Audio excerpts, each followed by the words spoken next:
Hello and welcome to Star Citizen. My name is Evenlease, and today on 10 Minutes More or Less Ship Review, right behind me I have the ANVIL Gladiator, a bomber. Let's go ahead and take a look at this ship.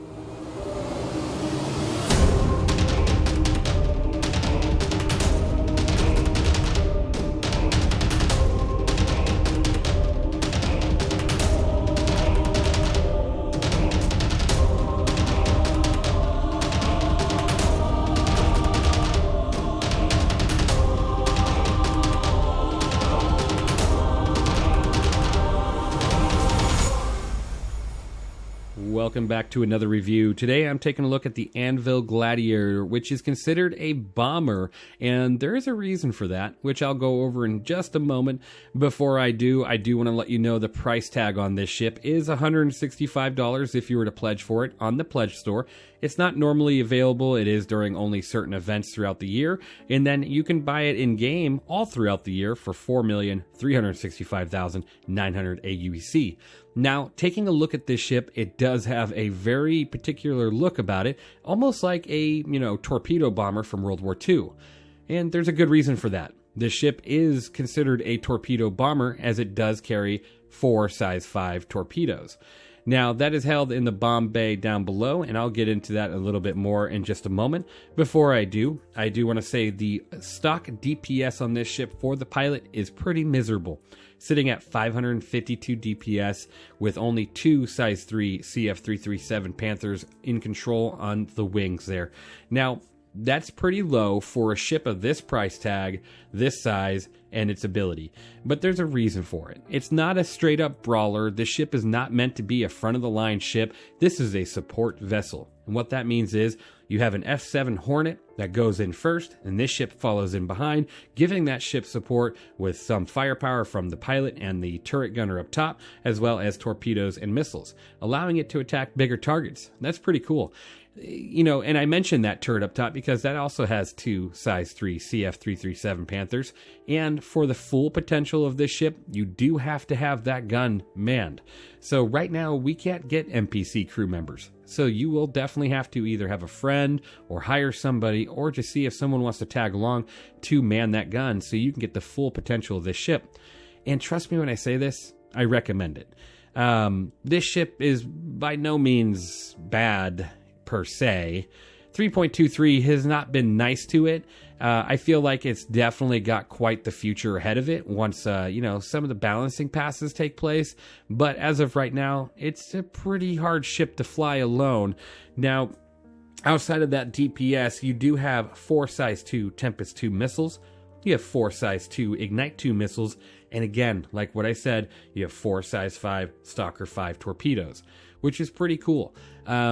The only other ship in the game to have torpedoes of size 5 nature, don't quote me on that, but one of the other ships that you can definitely compare it to is the Harbinger, which also has size 5 torpedoes. But the price tag on the Harbinger is pretty much double. Like if you were to buy the Harbinger in game, you're spending over 11 million credits.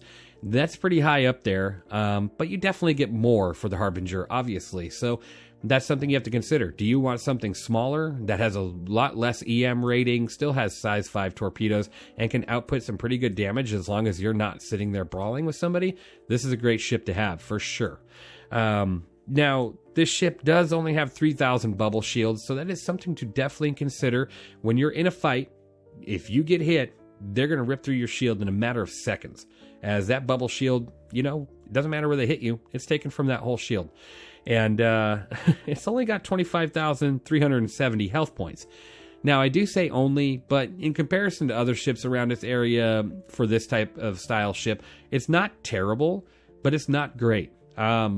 You especially look at this breakdown right here. This breakdown is nasty. You start losing pieces of this ship very quick, and that can potentially hinder everything that you want to do, from flight to fight to, running. I mean, this ship, it's pretty risky. If you get hit too much, you will start losing a lot of components, and that could drastically change how you fly or fight. So keep that in mind. Try not to be right at the front of the fight. Try to be a support vessel. Take this thing in on support with a team, and this thing will definitely excel. Now, outside of that, the ship speed is definitely not something to write home about. You're sitting at 220 SCM as a top with a 480 forward boost and 250 backwards boost. It's not terrible, but it's not great. I mean, a Cutlass can match that, right? So you got to be like, oh, great. This ship is a torpedo bomber. It's going to move a little bit slower, but I don't understand that. If that's the case, this thing needs to have triple the health or, triple the shield strength, right? That's where the balancing needs to come into play to really even it out. Now, you do have a nav speed of 1,150, so again, not great. If you're going to be running from somebody, hopefully, again, you're not right on the front line. It gives you a little bit more time to get away, but definitely not a bad speed, This is a great PvE ship. PvP, you definitely got to be more thoughtful about where you bring it in and how you fight, right? Now, another stat that really makes me want to sit down and cry is how much quantum fuel this thing does have. That is 583 quantum fuel. And again, I know this isn't a ship that's meant to traverse the whole world, the whole galaxy, whatever. I get it. But I just wish it had a little bit more. You're jumping around looking for bounties or supporting a team. I feel like you're not going to be jumping much without having to stop to refuel, and that is super sad. It's quite sad. Now, don't get me wrong, this ship looks great from the exterior. It's definitely got some really quirky little things about it, especially since it's a modular ship. You can change that bomb bay out. Well, not right now. In the future, when they bring the modularity to this ship, you can change that bomb bay out to add cargo bay down there, change out the turret for a tractor beam. I'm not sure why you would do that to this ship, but you could definitely consider that. Spend $165 or 4.5 million credits to, turn this thing into a ship that carries 6 SCU. Why not? I don't see the point. Not at all. I don't understand that modularity, but, to each their own, right? If you do want to make this thing carry cargo, then have fun. That is something you could definitely do maybe in the future if they bring that modularity to life with this ship. Outside of that, again, I said this thing has low EM ratings, and it does. It's not like really low, but it's not really high either. It's about 8,000, somewhere sitting around there, so you can definitely be a little bit more stealthy. Now, in comparison to the Harbinger, again, the Harbinger is another ship that has size 5 torpedoes. It's a bigger ship. It's heavier. It has more health points. It has more shield. It has more quantum fuel. And it's a little bit less fast, but it's definitely more expensive, right? So if you want something heavier and can take a hit and you don't have to have a, gunner in your, turret, go for the Harbinger. But this ship definitely isn't terrible. The Gladiator is just something I probably wouldn't take to a fight. Now, if you saw any of the combat footage that I did have during this video, I will let you know right now that I really appreciate Mr. Benjamin Becker. He did help me out with that. It was just a random person on the server. I said, hey, does anybody want to jump on the gun? And I did pay him for his work too. I really appreciate your time today, and you were a great gunner, so thank you again.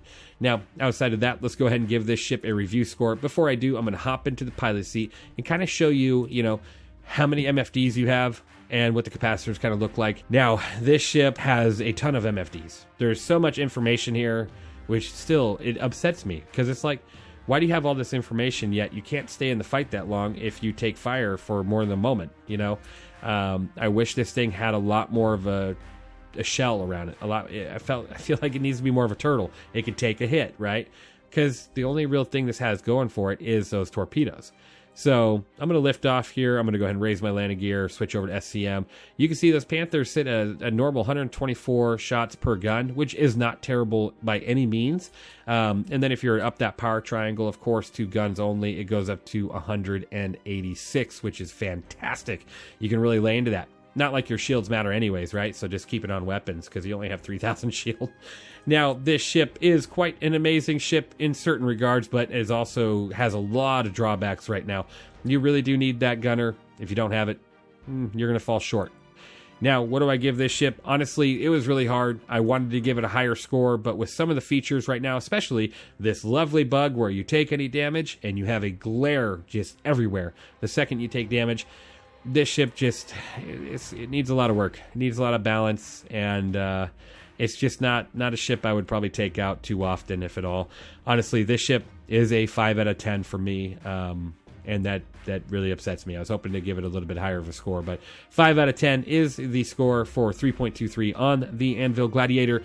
Let me know what you think of this ship down in the comments below. You know, do you have one? What do you hope for this ship in the future? Have you flown it before? Do you like it? I know some people really love this ship. I just, you know, after a lot of time spent with it, I felt like 3.23 did not do it any good. Thank you guys for watching. I hope you enjoyed, and I will see you in the next one.